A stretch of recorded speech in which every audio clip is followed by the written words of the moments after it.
What's up guys, I'm Miss and we are today with Andy, and in this video we'll discuss about his first year of teaching. Hi Andy. Hi Misa, welcome to Studio M.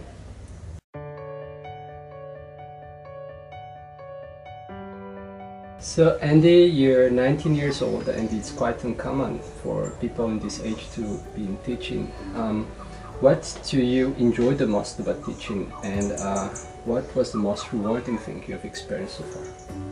That's a big question. I think one of the things that I really enjoy is learning with the students. I would say I probably learned more from them than they have from me. That sounds bad, but it's a rewarding process to learn together, to discover new things, to work on improving ourselves and developing our strengths together. Both sides, yeah. Exactly, goes both ways. So that's been a really great experience. Thinking of one thing, Andy, people have teaching style, you know, some people are really close to traditional style, others are really free into it. Do you have any approach? Are you more strict one or a relaxed one, welcoming the student with his teaching, with his just characteristic, and toward it did you feel any challenge as you were teaching? I think I definitely have a more relaxed style rather than a strict style.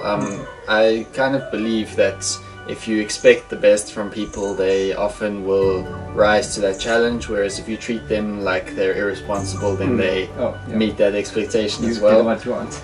Exactly. So I try to treat my students as responsible and mature as possible, and I kind of lead the lesson, but I put a lot of the expectation on the student to come up with ideas and to solve problems. So I try not to supply all of the information, but I actually try to give them just the tools to solve problems themselves.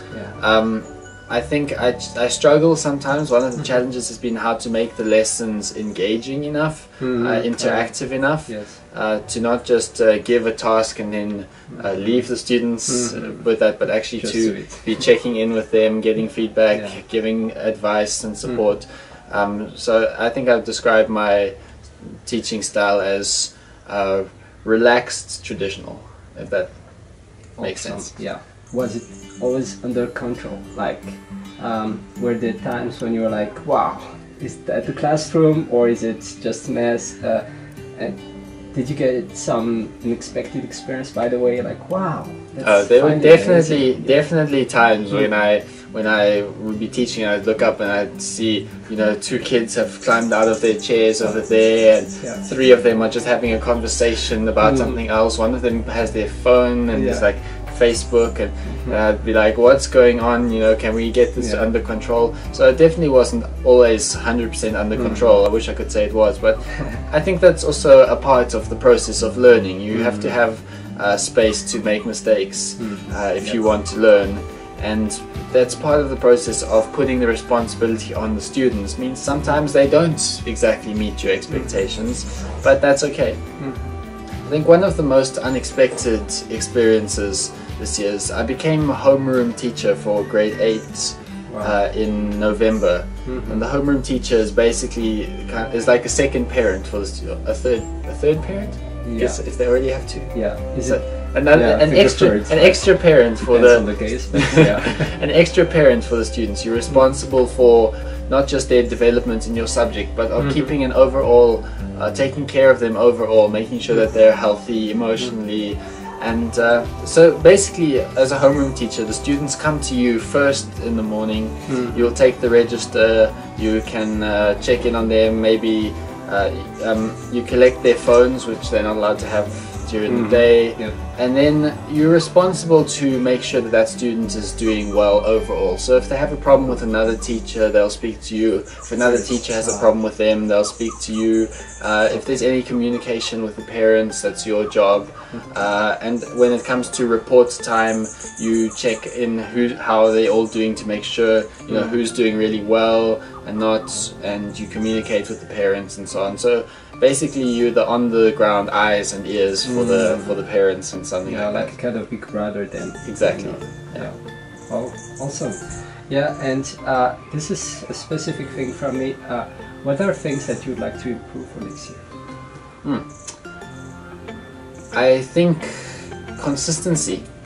One of the challenges I've faced this year is, you know, whether you're having a good day or a bad day, if it's your best day or your worst day, you have to present a consistent character to the students. They need you to be the same in your treatment of them. You can't one day be super strict and they get into trouble for everything. The next day they can do what they want. You have to be consistent. Exactly. And that gets even more challenging with those students who have a tendency to push the boundaries a little bit. So I'd love to improve on that. I think I'm doing pretty well, but there's always room to improve with consistency. And as well as a consistency with the quality of lessons. Yes, I find some lessons are really great, if I say so myself. But some of them are very not amazing, you know, and I'd love to have a higher hit rate of great lessons. Yeah, that's a lot of things to process on, especially for people who are teaching and are on the sphere of education. Thank you, Andy, for this great sharing. I am Misa for Studio M, and we'll see you again for another video. Enjoy 2019. Bye!